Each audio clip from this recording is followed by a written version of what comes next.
Hey guys, welcome to my videos. So guys, lot of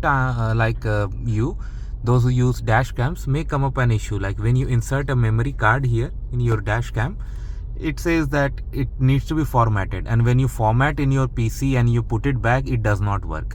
So what is the solution for this problem? Well, the solution for this problem exists in your camera itself. Like I have this Vantru camera, and if I go to the settings,